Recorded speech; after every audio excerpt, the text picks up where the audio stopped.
السلام عليكم ورحمة الله وبركاته. لو بتدوري على أحسن وصفة للبسبوسة تنافس أشهر محلات الحلويات فالوصفة دي علشانك. هقدملك بسبوسة مرملة ودايبة في منتهى الجمال ومش هتشبعي أكل منها خالص. بس قبل ما أبدأ ما تنسيش تشجعيني ست الكل وتحطي لايك حلو للفيديو، وتعالي نسمي الله ونصلي على رسول الله ونشوف البسبوسة القمر دي هنعملها ازاي.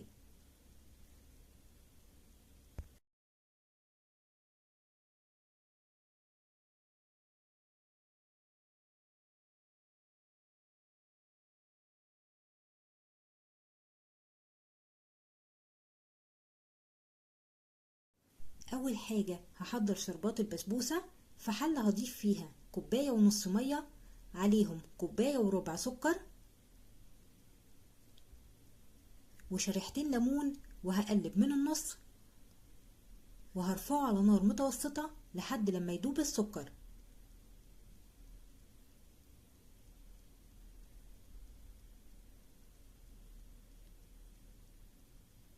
واول ما يغلي غلوة واحدة بطفي النار وبضيف كيس فانيليا ومعلقة كبيرة سمنة بلدي، ودي اختياري.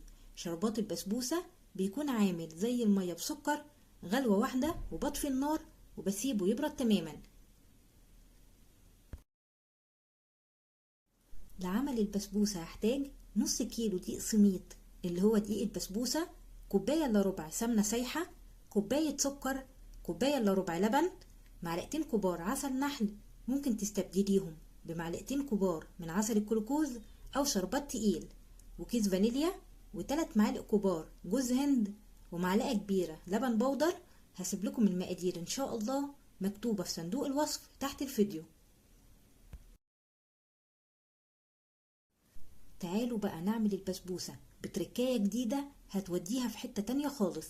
في طاسة على النار هشوح جوز الهند مع اللبن البودر لحد لما ياخد لون ذهبي، وبعدين هسيبه يبرد تماما.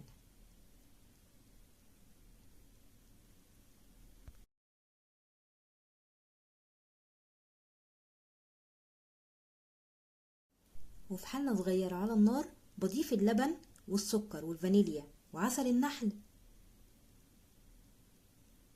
وبقلبهم على نار هادية لحد لما يدوب السكر. اهم حاجة الخليط ما يوصلش للغليان، بيكون دافي زي دمعة العجين.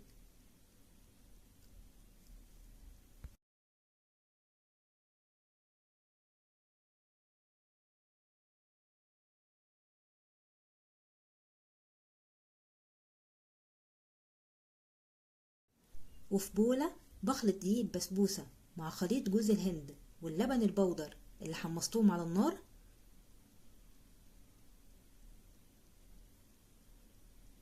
وبزود عليهم السمنة السايحة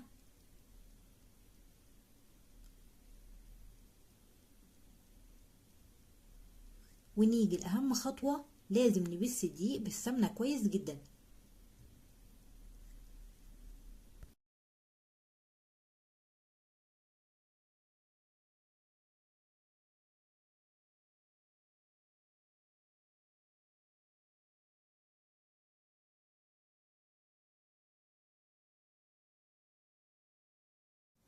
ياريت اللي وصل معايا لحد هنا ما ينساش يحط اللايك علشان هو اللي بيرفع معايا الفيديو، ويشترك في القناة فضلا وليس أمرا علشان القناة تكبر بيكم بإذن الله.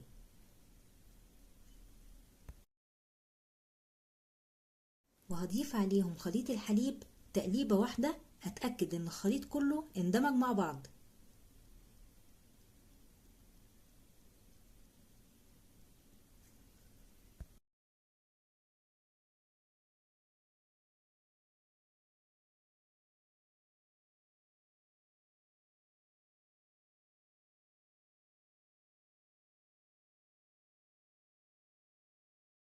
وهصب خليط البسبوسة في صينية مقاس 30 سنتي مدهونة كويس جدا بالسمنة، وهخبط الصينية خبطتين هتتفرد بكل سهولة.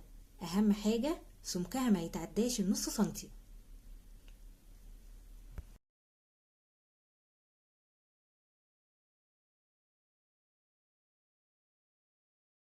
خطوة مهمة، تسيبيها ترتاح لمدة ربع ساعة في التلاجة قبل الخبز.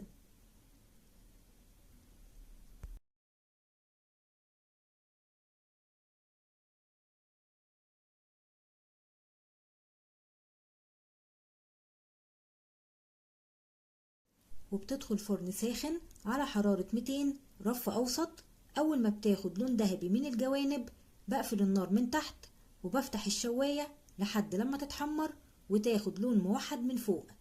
وأول ما بتخرج من الفرن بسقيها بالشربات البارد، هي سخنة والشربات بارد.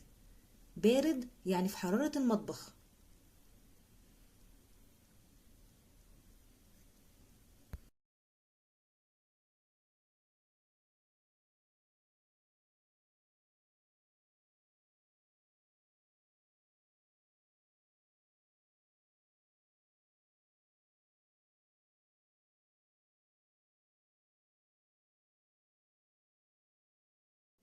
وبعد ما تشرب الشربات وتبرد بدهن وشها بمعلقة سمنة بلدي.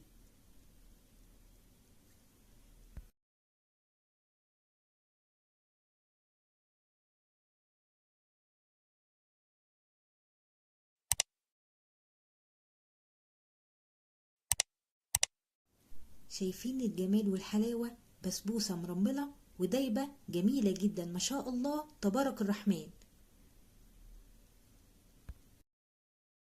جربوها بنفس الطريقة، متأكدة انها هتعجبكم جدا بإذن الله ومش هتشبعوا أكل منها خالص.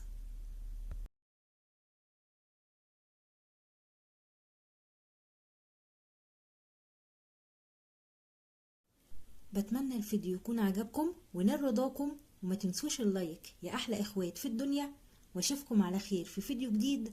أستودعكم الله الذي لا تضيع ودائعه، والسلام عليكم ورحمة الله وبركاته.